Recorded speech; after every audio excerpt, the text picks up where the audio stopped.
court is now calling the case of the state of North Carolina versus Laurence Lovette hearing. This is OHCRS 2900 and also CRS 43173. This matter has been previously set for hearing regarding motions, and also it supports the intention to ensure on the record that there's a status conference with the thought that the matter is currently set for trial the week of 14 July, and I want to ensure that we're still on track to keep that schedule. I reviewed the files late on Friday and did not see any motions. I'm aware that there are now some motions that have been filed by the defendant which we should address. Is that correct, Ms. Shields? That's correct. All right. There's some motions that were left over from the last time, a few, and then some more that were filed by Mr. Bradley on Friday, late Friday afternoon. All right. Well, why don't we take these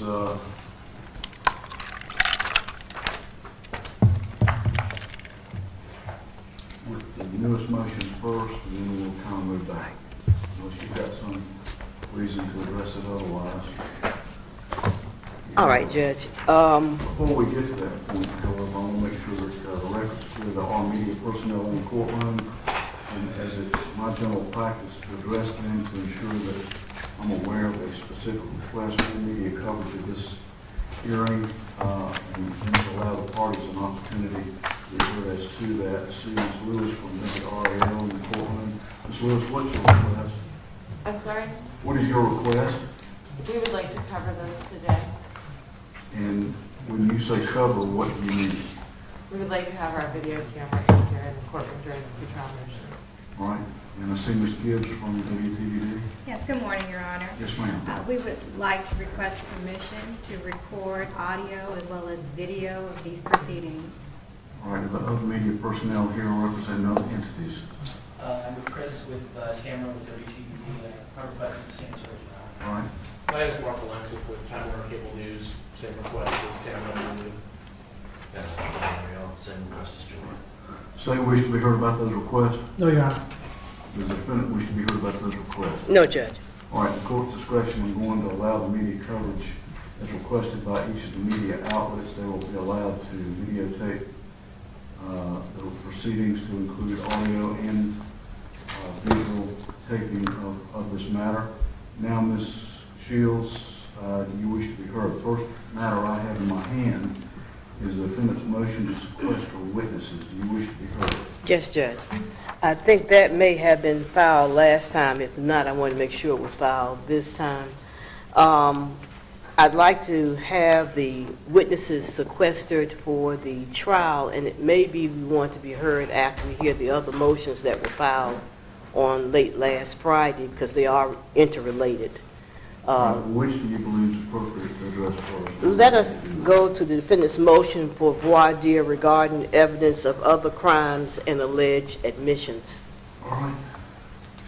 I'm assuming the state's ready to go forward with this motion. Yes, Your Honor. All right. Ms. Shields, I'll be glad to hear you. Okay, Mr. Bradley is going to argue that one, Judge. Mr. Bradley. Your Honor, there's two parts to the motion. In essence, what we're asking for is a voir dire before the evidence is mentioned in the presence of the jury. These are in essence trial motions, but we thought it would be better to get them out on the table now. So in terms of looking at scheduling, the first thing is 404B evidence. Fairly routine for a court to have a voir dire regarding 404B evidence at the time it's about to be offered at the trial. In this case, the discovery that we've been provided has all kinds of statements about other alleged crimes by Mr. Lovette, including most notably the Eve Carson case, where we had the several-week trial. If that evidence is going to be allowed, then the trial is going to last a couple of weeks longer than it would otherwise, because we essentially would be retrying that. But there's also allegations of breaking and enterings, thefts, the other shootings. There's a ballistics report saying that the weapon that was used to murder Mr. Mahato was also used to shoot 2 or 3 other people. So what we're asking for is that, putting that out on the table, that we're going to be objecting to other crime evidence, and we believe we ought to have the voir dire of that evidence before there's any mention of that evidence before the jury.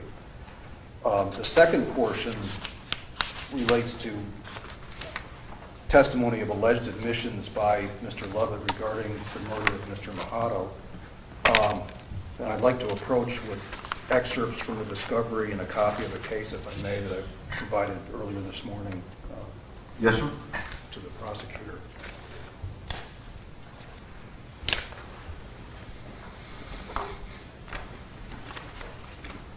The first item is a printout, 2 pages of a police report. It's actually page 1 and page 51 of the police report, and it's dated March 20th, 2008. An interview of Shanita Love by police, and on page 51,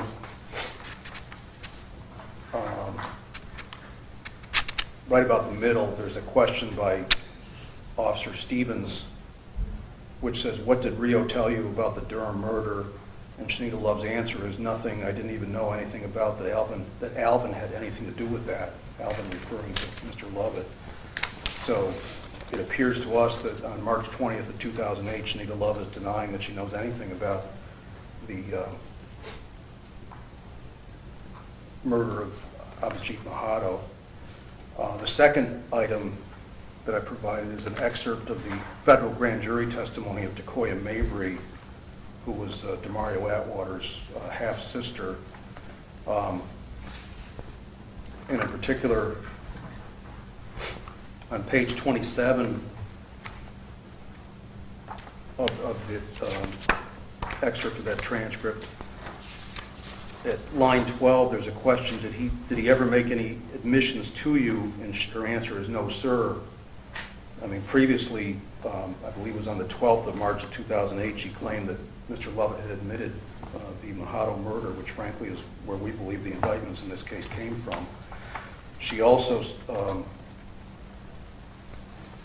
on pages 25, and at the bottom of page 25, carrying over to page 26, she's asked about her statement that the police had her sign, and at the top of page 26, she said, "I was irritated, I was ready to get out of the room, I wasn't thinking, I just signed it," and then asked, "Did the police make up the information, or did you tell them the information?" She says, I told them most of the information." So she's saying, in essence, the police were putting words in her mouth. That's Decoya Mabry. The third item is 3 pages out of the discovery, which is a report from February of 2009, where Shanita Love claims that she has extensive knowledge, contrary to what she had said on the 20th of March 2008. And I have to say that the dates that we alleged in this portion of our motion are incorrect in terms of October 2009 and 2013. So what we have here is Shanita Love, March of 2008, saying she doesn't know anything about involvement of Lovette in the Mahato murder. That's March of 2008. August of 2008, you have Decoya Mabry pulling back and saying that Lovette never admitted anything to her about the Mahato murder. And then in February of 2009, we got the police again talking to Shanita Love, and now she claims extensive knowledge about the Mahato murder because of things that were said in her presence. It raises an issue about where this evidence against Mr. Lovette is coming from, and whether the police aren't, by repeatedly going back and talking to Shanita Love or to other witnesses, producing admissions when there aren't any. The case I provided, Your Honor, with the State versus Rousey, and that's a copy. At page 4 of the printout, there's small numbers in the bottom right where it starts guilt-innocence phase. The next 3 pages deal with a motion that was made in that case. And right under guilt-innocence phase, on page 4 of the printout, it said defendant made a pretrial motion in limine asking the state be prohibited from offering the testimony of Raymond Lee Steele. Stated there was no basis for Steele's guilty plea to second-degree murder, and asked that the state be prohibited from using perjured testimony. Now, in that case, well, let me first of all say, significant is that the Supreme Court did not say you can't make that motion. They dealt with the motion on the merits. On the merits, they found, in essence, that that there wasn't any real inconsistency, or not to the extent that you would say that this is false testimony. It's just inconsistencies for the jury. So Aren't those things typically developed in cross-examination? Well, that's the question, but the thing is that my point of citing Rousey is that the court doesn't say you can't make this motion to preclude the testimony. And what we're asking for is a voir dire to find out, why is it that, with Shanita Love specifically, in March of 2008, supposedly she's cooperating with the police. She's telling them all about what she claims happened regarding the Eve Carson murder, including admitting participation in disposing of one of the weapons that was used to shoot Eve Carson. So she's looking at the possibility of a charge of accessory after the fact of first-degree murder. And she's asked specifically about the Mahato case, and she says, I don't know anything about Alvin being involved in the Mahato case. And then after the person who did claim that Lovett was involved in the Mahato case, after she pulls back in her grand jury testimony, then they go back to Shanita Love and they're questioning her again, and now she's got this expansive story about admissions and things that she knows about Lovett in the Mahato case. So the question is this being produced? It's the same notion as when you've got identification testimony of police going back to a witness and saying, well, isn't this the guy, isn't this the guy? And there's clear case law that says it's a due process violation if the identification comes from police suggestion rather than from the observations that were made at the time by the prospective witness.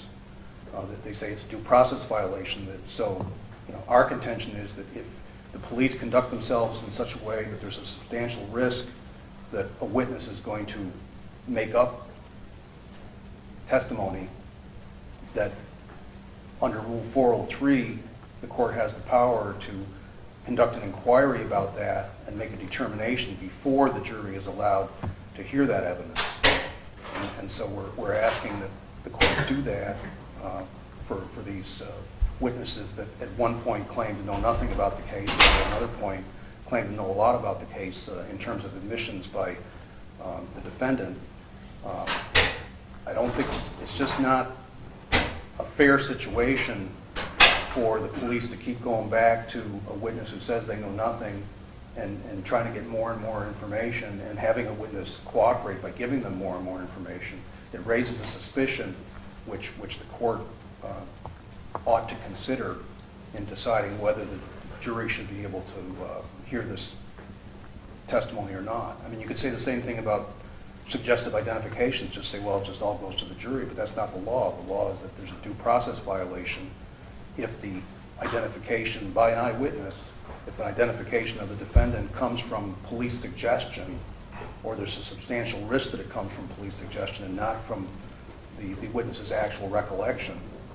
So by the same token, if the supposed admissions by Lovett come from police suggestion, not from an actual recollection by the witness of any admissions having been made, then there's the same kind of due process violation, and the evidence should be precluded.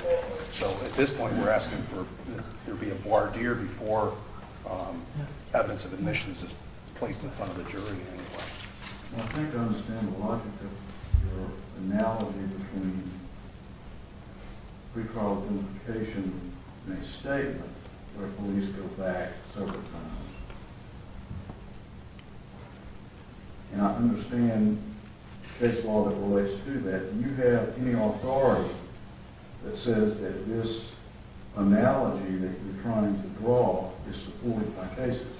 Well, that's why I provided Your Honor with the State versus Rousey case, because that was, in essence, the same thing that we're asking here was done in the Rousey case. And as I...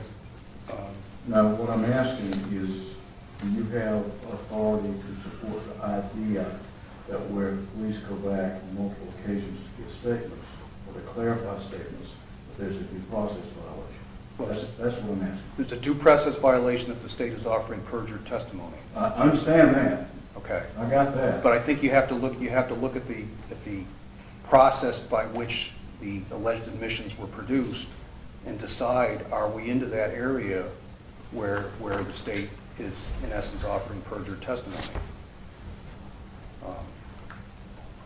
But then you're asking the court to substitute itself for 12 years to decide this case. Well, but To me, those generally fall into the area of credibility of the witnesses. well, and that's what Rousey holds in the circumstances of that case.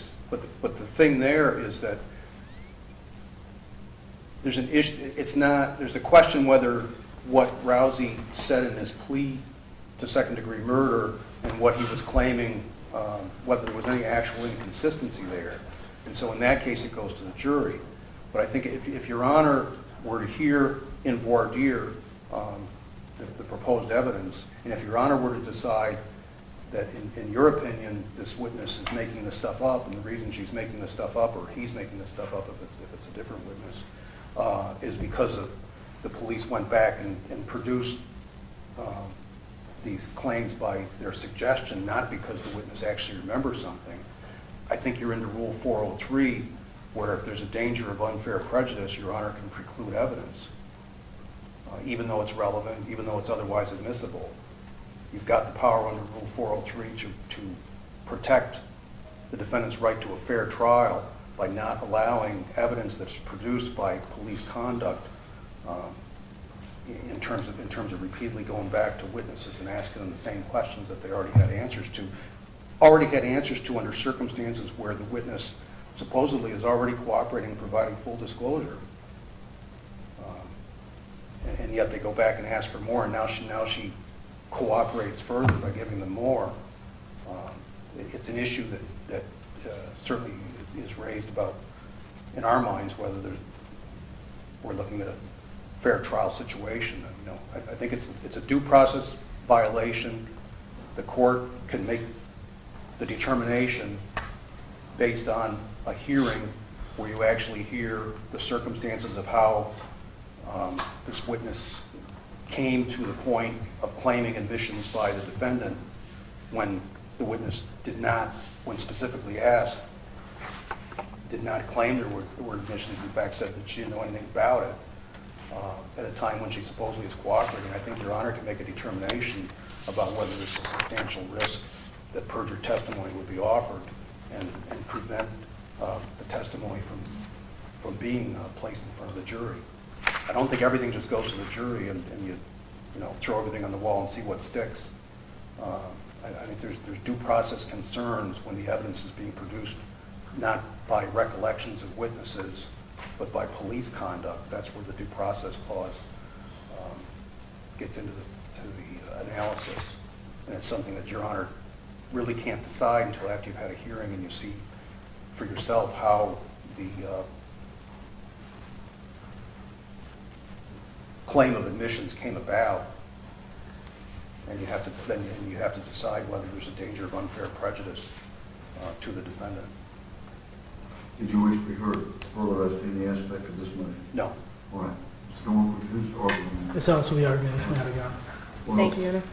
Your Honor, most importantly, I guess, as it relates to at least the first issue raised, has the state given notices to its intention to offer 404B evidence? Your Honor, we provided discovery as it relates to all 404B. So discovery has been given. As far as written notice, I don't believe the state is required to give written notice. Yeah, but you typically do that when you intend to do it so that the court can at least be aware of what the state's intentions are, because if you don't intend to offer it, then it obviates the need for a hearing. Yes, sir. So, do I understand then that you haven't given any intention as to a desire to offer evidence along the lines of Eve Carson's case on break-ins or other alleged robberies? Have we given written? No, sir, we have not. All We right, have so provided you discovery. intend to offer that evidence? Yes, Your Honor. Your Honor, going back to their question about, their analogy, and I believe that their analogy between the going back and showing photos over and over again versus going back and asking questions over and over again is very different. A person who doesn't know an individual can probably learn more by looking at the photos over and over again. However, we're not talking about an individual who doesn't know the defendant. We're talking about people who are related to the defendant, that know him, that have known him for a long time.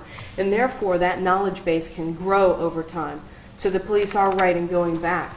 In fact, he made a statement about the questions on page 27 of Ms. Maybury's testimony that was before the grand jury. And what he didn't read is the whole thing. What he talks about is, did he ever make any admissions to you? No, sir. Did he give you anything? Did he ever give you a gift that day? No, he showed me a phone. Did he give you that phone? No, I didn't.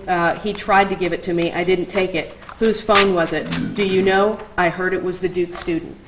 So his narrow reading of that can say, yes, did he make any admissions to you? There's also the language barrier. Does that individual actually understand what admissions are? So there's all of these questions that need to be brought out by a jury. It's not up to me to say that she's lying or not lying, but through these she has shown that she has some knowledge, and that bears on the facts of the case. And that is something that the jury needs to decide how much of her statement is true, how much of it is false. Going to the 404B information, Your Honor, we do intend to show several cases of 404B, several of the other thefts, and that is part of the story in this case. Your Honor, there are other pieces of evidence from other crimes that have been perpetrated by Mr. Lovette and others that lead to the next crime, and those all link to tell the story. For instance, the Mercedes that was used was stolen in a previous case, and that is how these cases all tied together. So the 404B question goes to basically State versus Agee and its progeny. And Your Honor, if I may, I've got case law on this particular subject, and I can hand that to defense, and I've got copies for you as well. Yes, ma'am. Your Honor, this is State versus Curtis Lee Thomas, State versus Glenn Charles Agee, and State versus Deontay Octario Howard. Your Honor, all these cases state that prior bad acts under Rule 404B can come in for other purposes as long as the state is not showing that the defendant has a propensity to do these crimes. However, this is showing that there is a story, that there are pieces of evidence that link together that go to complete this story, a course of action.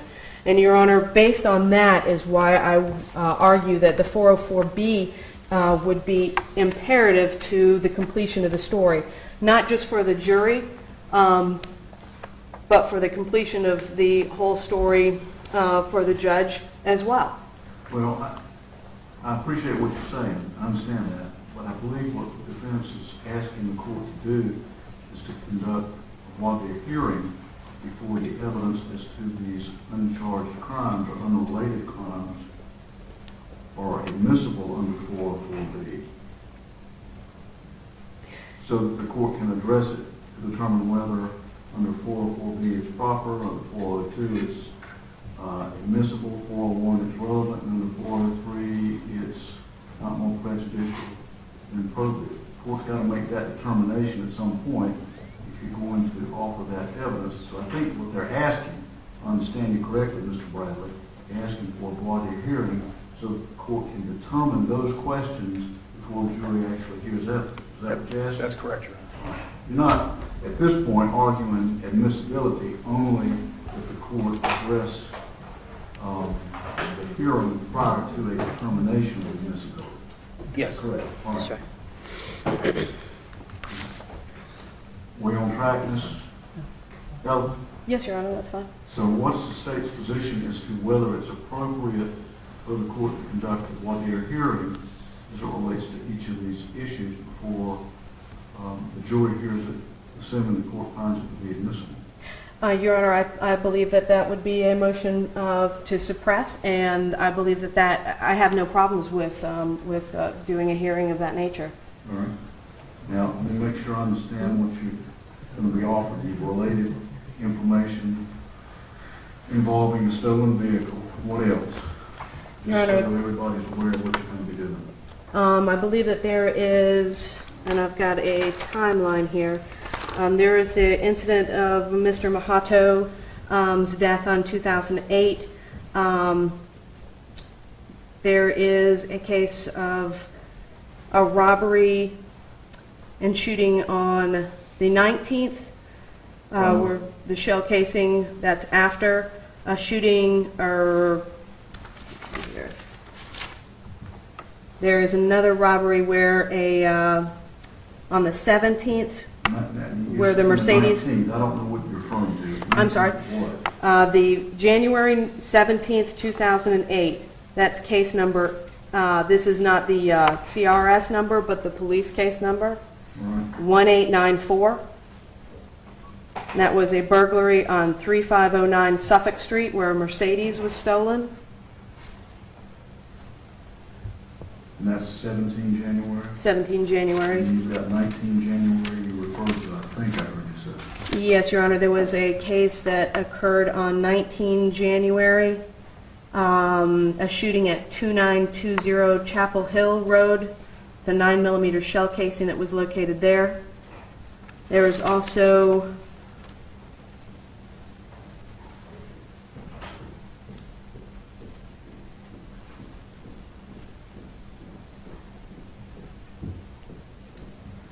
there's another robbery there's 2920 Chapel Hill Road.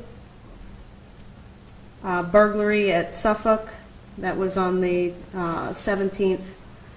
Robbery on the 19th at 735 at 1611 Duke Road. And that's case number 8-2146. All right. What else? There's 8-2237. I don't have the details of that one. What was the date on that again? I'm looking, there's 122, 82548, that's 8-2548, that's with another 9mm casing.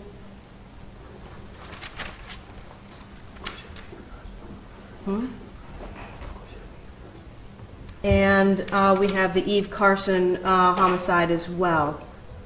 So you're going to be offering evidence as to each of those, is that what I understand? Yes, Your Honor, I believe. Let me go through. I don't have the dates for all of these, but I believe their related cases are 8-2146, and these are, once again, the police numbers. 8-2137, 8-1894, that's the 1/17/2008 robbery. 8-2237, 8-2548. That was a 9mm ballistic casing was found. 8-2295. That occurred on 1/20/2008 at 904 Lambeth Circle at 21:55 hours. And 8-2129, that's the Mahato murder, and then, of course, the Eve Carson murder, and I do not have that number before me. All right. If I understand correctly, the state's going to be offering each of these events as, at least theoretically, for the evidence. Yes, Your Honor. All right. Do I also understand that you do not object to the court conducting a voir dire hearing related to each of these events to determine admissibility before this is presented to the jury? Is that what I understand? That's correct, Your Honor. All right. Now, as to the voir dire hearing of Shanita Love and Koya Mabry. Your Honor, on that, we would object. You wish to be heard further? Your Honor, I've given my statements. I do not wish to be heard further. Mr. Bradley, you wish to respond? State apparently is not going to object to your request regarding the voir dire hearing on 404B. Will be heard further? No, Your Honor. Your Honor, Yes, ma'am. may I get clarification on that 404B evidence? We may not have all the discovery in all the cases that you cited, and I'll bring that up with my supplemental discovery to make sure we have all that. Yes, ma'am.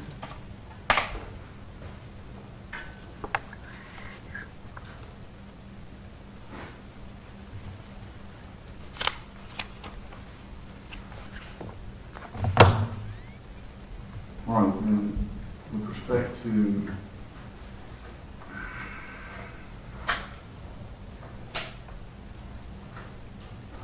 the defendant's motion for voir dire hearing regarding evidence of other crimes and alleged admissions as to the evidence of other crimes, the state of North Carolina has indicated an intention to offer evidence pursuant to Rule of Evidence 404B.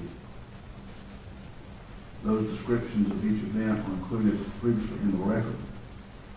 As to the defendant's motion regarding a voir dire hearing as to each of those events without objection by the state of North Carolina, the defendant's motion as it relates to that particular issue is allowed. The defendant's motion for a voir dire hearing regarding alleged admissions which are offered through testimony as developed from Shanita Love and Koya Mabry.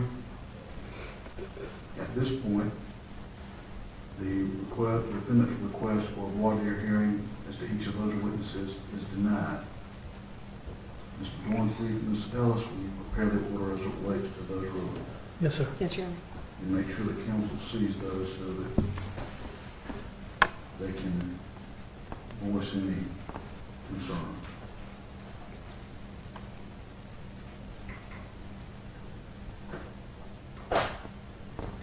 Now, Ms. Shields, which is the next motion you wish to be heard about? Defendant's supplementary motion for discovery, which I think is slightly related to what we've already talked about. Yes, ma'am.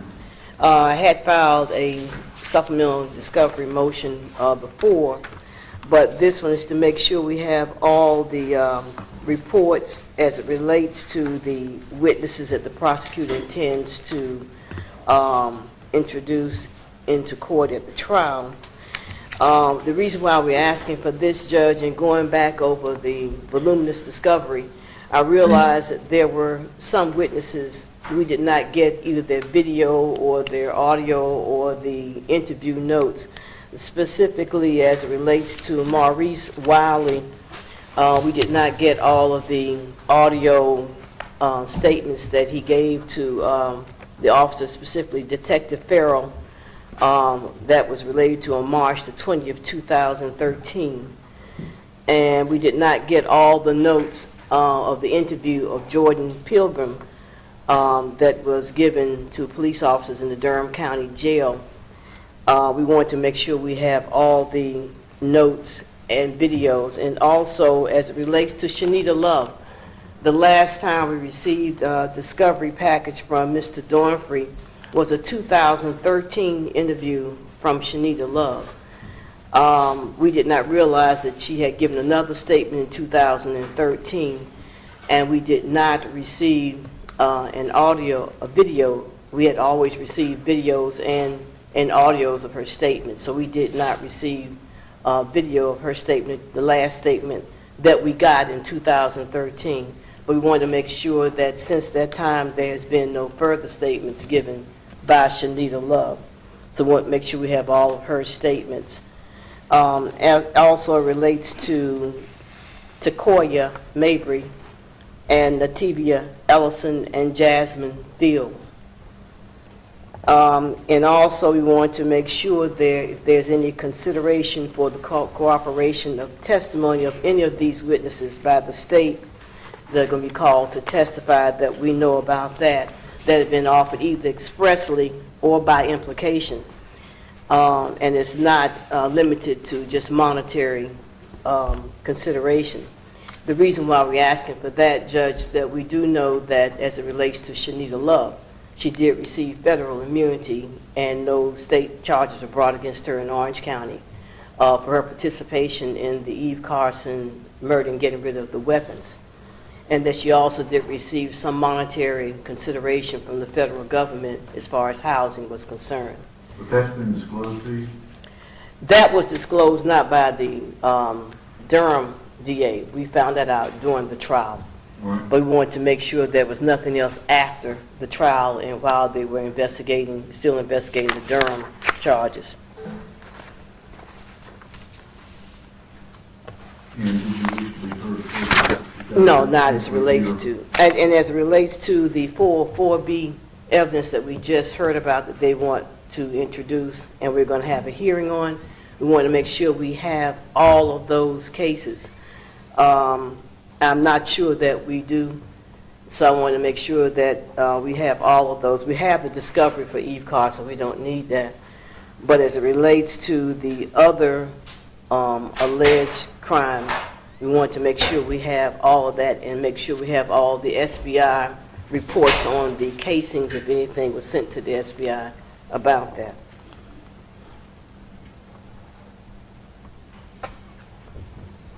They wish to be heard?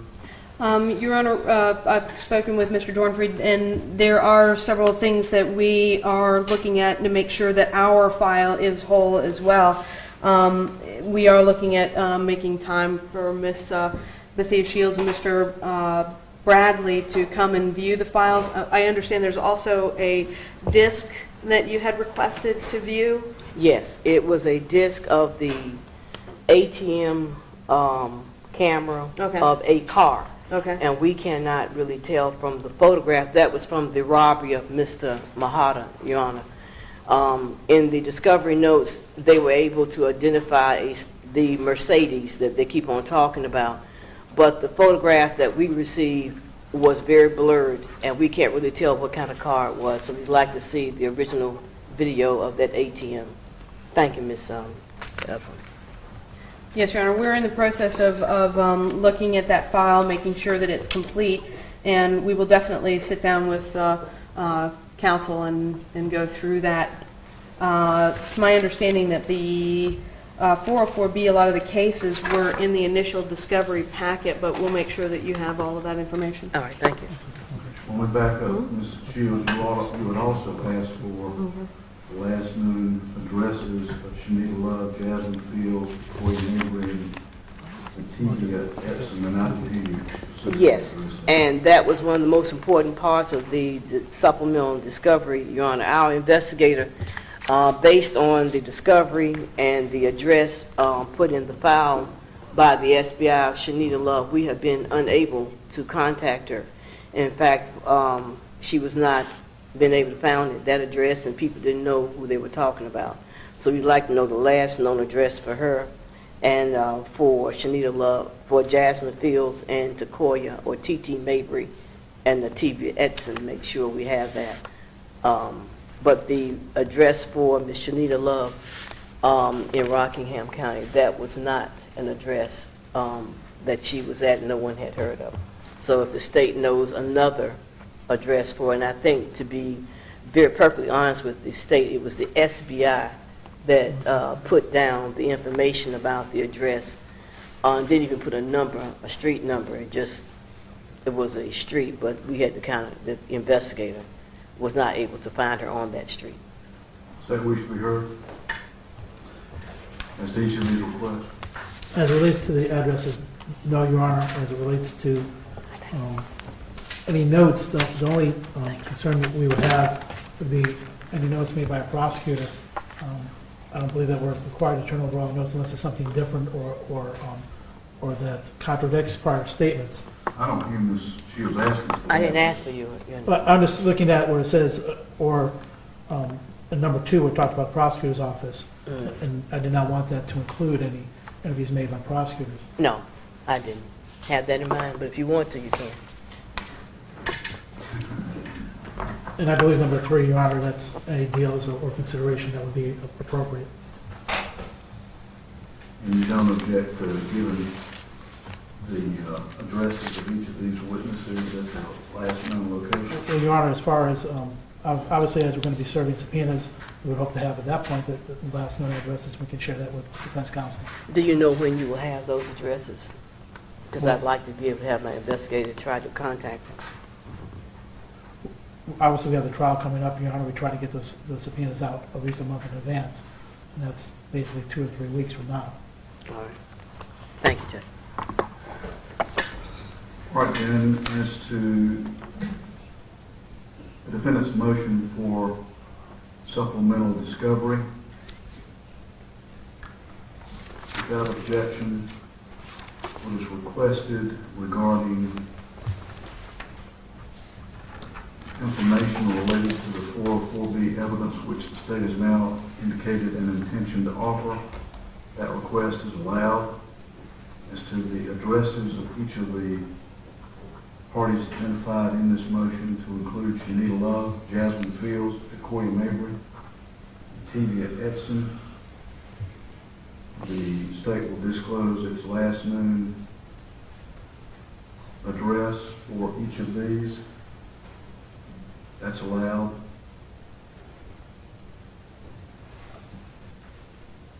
As to any offer of concession made by the state of North Carolina,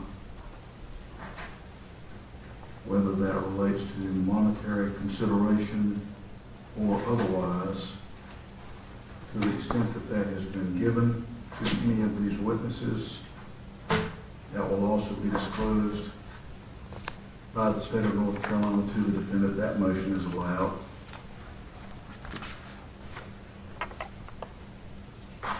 As to the information requested regarding Maurice Wiley, Jordan Pilgrim, Shanita Love, Tevia Edson, Decoya Mabry,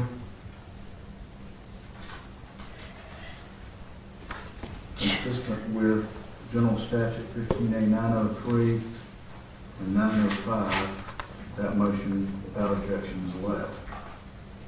Does that address everything, Ms. Shield? Yes, Judge, it does. Thank you. Mr. Dorn, will you prepare that order, please? Yes, sir.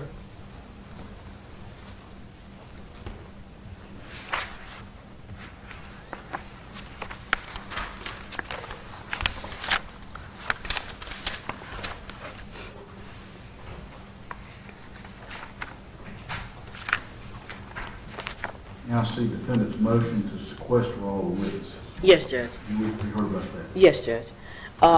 As you probably can tell, there are a number of witnesses that the state will call in trying to show that the defendant is guilty of the murder of Mr. Mahato.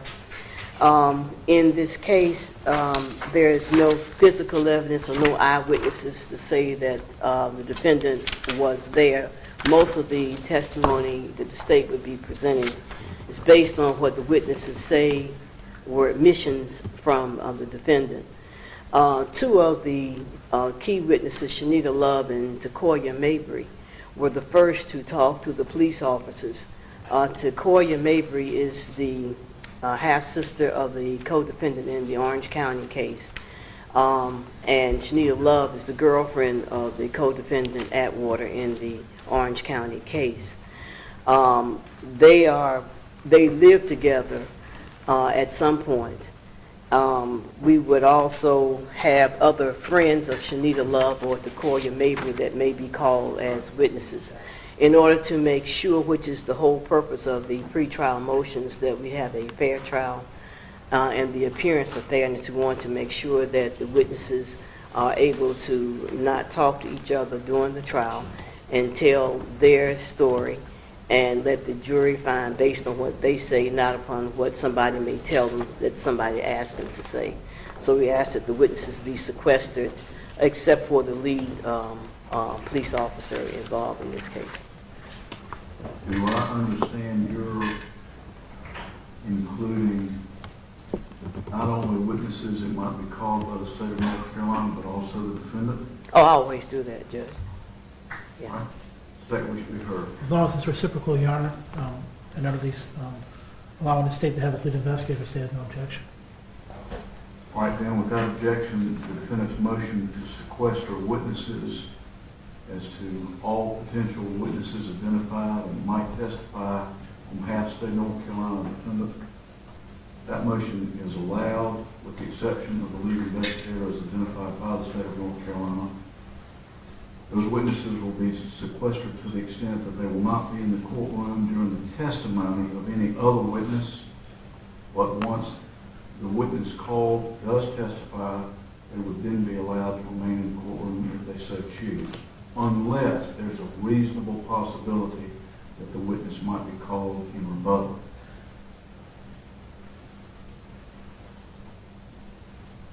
And that this order shall apply as indicated equally to the state of North Carolina and to the defendant. Mr. Dornford, please prepare that order. Yes, sir. That's all we have, Kevin. Judge, I think those are all the motions that we had. Yes, ma'am. Now, were there any others that needed to be addressed on a pretrial basis? Not, Previously filed, I think we addressed all of them. I think we addressed all, there was one that dealt with Mr. Oates, and any concessions or plea bargains made to him. He was the co-defendant whose case was dismissed in this case. We did not really address that the last time we were in court. That was filed last time, but I think that the state said that they would follow, giving us what is required by statute, if there are any concessions or pleas that as it relate to him.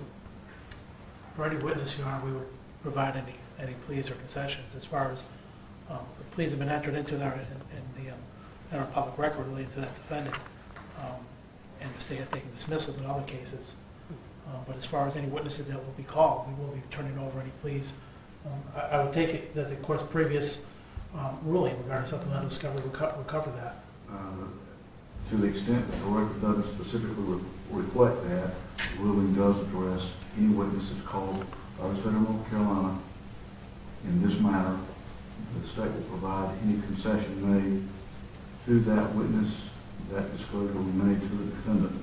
Now, I didn't specifically address any time frames because we're now bumping up against 60 days or less than 60 days before this matter is set on the calendar. Yes, sir. So when does the state reasonably believe they can provide all this information to the defendant? We've got a date of 9 June for the questionnaire to be submitted by the parties. And we did get something from the state today, but we will have ours finished by June 9th. All right, and it, let me make sure we're clear. It needs to be a short questionnaire. Yes. It's not going to be an all-encompassing questionnaire. Yes. The court's going to conduct individual voir dire. I haven't specifically addressed it with you all, but really focusing on a potential juror's knowledge of this case, this defendant, and the other cases that are at least peripherally involved.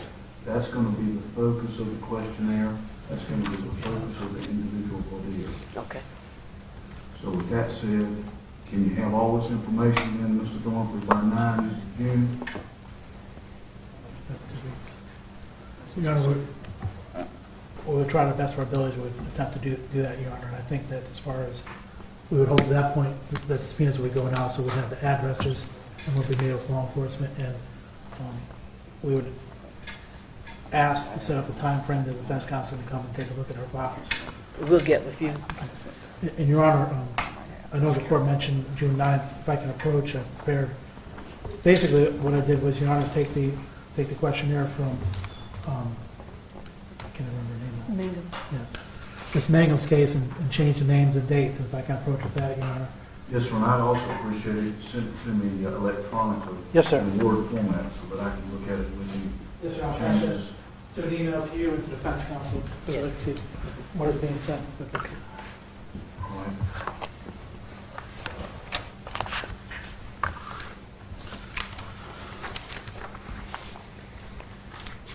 Have we addressed everything that we could at this point from the defendant's perspective, Ms. Shields? Yes, Judge.